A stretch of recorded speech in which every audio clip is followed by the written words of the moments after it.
네, 오늘은 로마서 8장 31절에서 34절까지의 말씀으로 말씀을 드리도록 하겠습니다. 31절 전까지 30절 말씀이 또 미리 정하사 그들을 또한 부르시고 부르신 그들을 또한 의롭다 하시고 의롭다 하신 그들을 영화롭게 하셨느니라. 하나님께서 하나님의 아들로 만들어 가신다 하였습니다. 그리고 그것이 하나님의 목적이라고 하였습니다. 그리고 오늘 말씀은 그런즉 이 일에 대하여 우리가 무슨 말하리요? 만일 하나님이 우리를 위하시면 누가 우리를 대적하리요? 라고 합니다.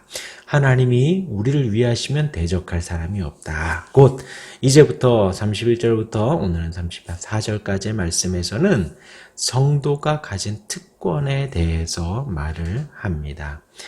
먼저 31절 그런즉 이 일에 대하여, 이 일은 28절에서 30절까지 언급한 구속사적 전체의 일을 말합니다. 하나님께서 우리를 구원하시는 그 일, 하나님께서 우리를 위해 행하신 전체 구속사역을 요약하는 그 28절부터 30절까지 그 이 일에 대하여 우리가 무슨 말하리요? 하나님이 우리를 위하시면 누가 우리를 대적하리요 라고 하였습니다.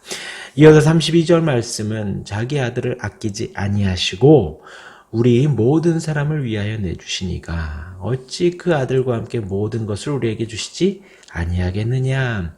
하나님께서는 자신의 하나밖에 없는 독생자를 내주시기 위하여 우리 성도들을 위하여 사랑하셨습니다. 말하자면 하나님께서는 당신의 어떤 소유물을 우리에게 주신 것이 아니라 하나님 자신을 우리에게 주신 것입니다.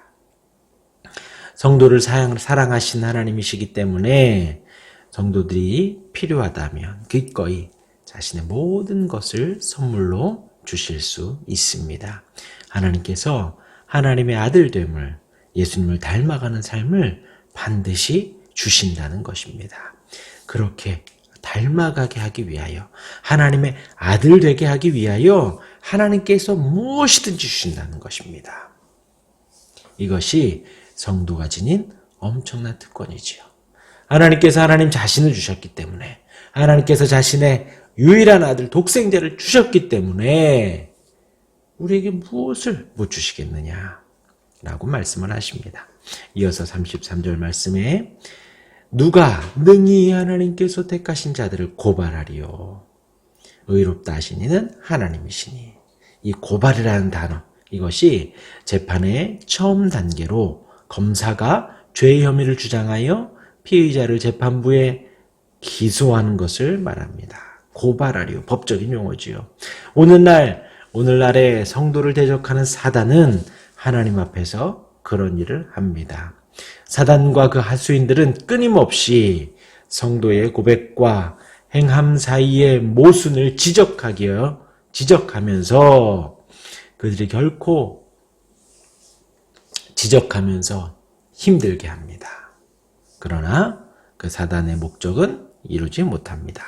마틴 루터가 실제로 사단에게 못 견딜 정도의 참소를 당한 적이 있었는데 그때 이렇게 고백했다 합니다. 그렇다. 나는 네가 참소하듯 흉악한 죄인이다. 그러나 하나님께서는 그럼에도 불구하고 나를 죽기까지 사랑해 주셨다. 라고 외쳤습니다. 이어서 34절 말씀 읽으면 누가 정죄하리요? 죽으실 뿐 아니라 다시 살아나신 이는 그리스도 예수시니 그는 하나님 우편에 계신 자요 우리를 위하여 간구하시는 자신이라.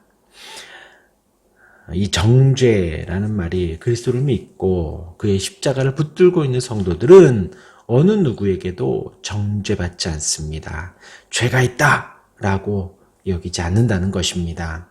여기에서 우리가 유념해 두어야 할 것은 정죄받지 않는다는 사실로 인해서 자만할 것이 아니라 우리 자신이 얼마나 그리스도의 십자가를 붙들고 있으며 그리스도 앞에서 겸손히 무릎 꿇는 자세를 가지고 있는가의 여부를 항상 돌아봐야 합니다. 아무도 우리를 정죄할 수 없습니다. 우리는 그 앞에서 겸손히 날마다 나가야 합니다. 왜냐하면 죽으실 뿐 아니라 다시 살아나신 그리스도 예수시니 우리를 위하여 죽으셨고 우리의 부활을 위하여 주님이 다시 부활하셨습니다. 그 하나님 우편에 계셔서 우리를 위하여 간구하고 계십니다. 우리의 아들됨이 우리가 하나님의 사람으로 날마다 거듭나게 위하여 주님이 기도하고 계십니다. 그리스도께서 성도의 죄를 대속하기 위하여 십자가에 못 박혀 죽으셨고 성도를 의롭게 하기 위하여 사흘 만에 부활하셨습니다. 뿐만 아니라 지금도 성도들의 자범죄를 인하여서 하나님 우편에서 중보하고 계십니다. 이런 그리스도의 완벽한 구속사역으로 말미암아 우리 성도들의 죄 문제는 완전히 해결됩니다.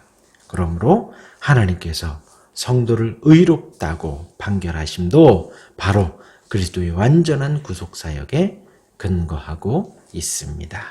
이것이 우리가 가진 특권입니다. 기도하겠습니다. 하나님 아버지 감사합니다. 오늘도 새날 허락하시고 하나님 앞에 나올 수 있도록 인도하시니 감사합니다. 하나님 어느 누구도 우리를 정죄하지 못하고 고발하지 못합니다. 하나님께서 우리를 위하고 계시고 하나님께서 우리를 사랑하사 아들까지 주셨으니 그 하나님 영광 받으시고 우리가 날마다 하나님의 사람으로 거듭날 수 있도록 인도하여 주옵소서. 지금도 우리를 위하여 간구하시는 주님, 오늘 하루 승리할 수 있도록 도우시고 우리 지축주님교회 모든 성도님들 어디에 있든 지키시고 함께하여 주옵소서. 예수님 이름으로 기도합니다. 아멘.